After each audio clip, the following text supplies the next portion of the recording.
Dunia kripto hari ini bukan lagi soal inovasi. Ia sudah berubah menjadi panggung besar bagi penjual mimpi.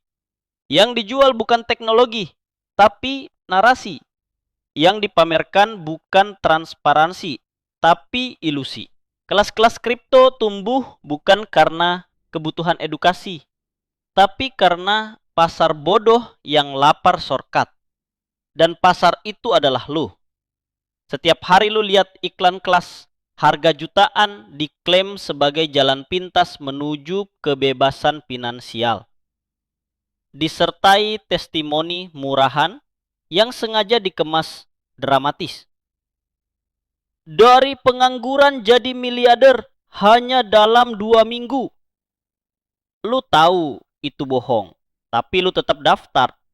Karena lu nggak butuh kebenaran. Lu hanya butuh harapan, walau palsu. Dan parahnya lagi, bahkan isi pikirannya pun sering bukan milik dia. Banyak dari mentor digital itu cuma ngambil quote luar negeri, diterjemahin pakai bahasa so bijak, terus diklaim sebagai pemikiran sendiri. Ada yang nge-translate kata-kata Andrew Tate, dipoles dikit, dijadikan konten motivasi, lalu dilempar ke feed seolah itu buah pikir jenius dia sendiri. Dan kalian percaya, bahkan ikut nyembah. Jadi penyepong setia, pembela garis keras, padahal yang lu bela cuma copywriter dengan skill Google Translate. Ini bukan edukasi, ini fabrikasi, dan lu tetap bayar. Lalu ketika ditanya, kenapa masih percaya sama orang itu? Jawaban lu standar, tapi bang, dia kan punya 100 mobil, punya 100 kapal, jet pribadi, ya kali abal-abal. Ditambah lagi, tapi bang, dia tuh kayak malaikat, rela berbagi sembako sana sini. Dan di titik ini lu bukan cuma kehilangan logika, lu kehilangan arah moral. Lu tahu istilah branding, lu tahu apa itu CSR, lu tahu contohnya, dan lu tahu apa tujuannya. Corporate Social Responsibility. Itu bukan niat murni, itu strategi. Dari perusahaan minyak sampai big tech, dari perusahaan rokok sampai konglomerat digital, semua pernah bikin CSR. Mereka tanam pohon setelah merusak hutan, mereka bagi sembako setelah menyedot keuntungan dari kantong bawah rakyat. Tujuannya bukan menyelamatkan dunia, tapi mempercantik citra. Lu pikir Bill Gates dermawan karena kasih vaksin? Elon Musk baik karena kirim satelit ke zona perang? Jeff Bezos peduli karena bangun yayasan pendidikan? Itu semua dibungkus rapi dalam strategi public image. Bukan karena mereka berhati mulia, tapi karena mereka tahu orang yang terlihat baik akan lebih jarang dipertanyakan. Dan mentor lo yang jualan kelas sambil bagi-bagi beras, dia belajar dari buku yang sama. Bukan soal kebaikan, tapi positioning. Sebelum lu daftar kelas apapun, tanya satu hal sederhana. Kalau lu gabung, siapa yang lebih untung, lu atau dia? Dan tanya ke diri lu juga, kalau lu gagal, siapa yang tetap untung, lu atau dia?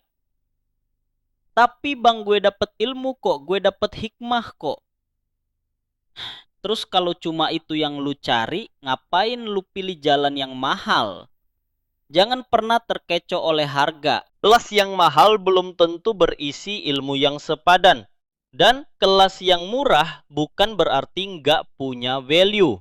Harga bukan jaminan isi. Yang harus lu ukur bukan cuma angka, tapi juga struktur, kurikulum, dan integritas si pengajar. Sebelum klik join, pikir, siapa yang lebih diuntungkan, lu apa dia? Tapi bang, banyak kok pebisnis kaya juga yang join. Ya kali kelas abal-abal. Hadeh, lu kira semua orang join kelas itu karena pengen ilmunya? Belum tentu. Ada yang join demi personal branding, supaya bisa posting foto bareng pemateri. Ada yang ikut demi networking, bukan demi belajar. Ada juga yang join buat akses komunitas tertentu, bukan karena value kelasnya. Dan ada yang ikut cuma buat maintain visibility. di lingkaran tertentu. Motif mereka beda. Dan kalau lo ikut-ikutan tanpa ngerti kenapa mereka ada di sana, lo cuma akan jadi penonton yang ikut bayar tiket nonton pertunjukan pencitraan.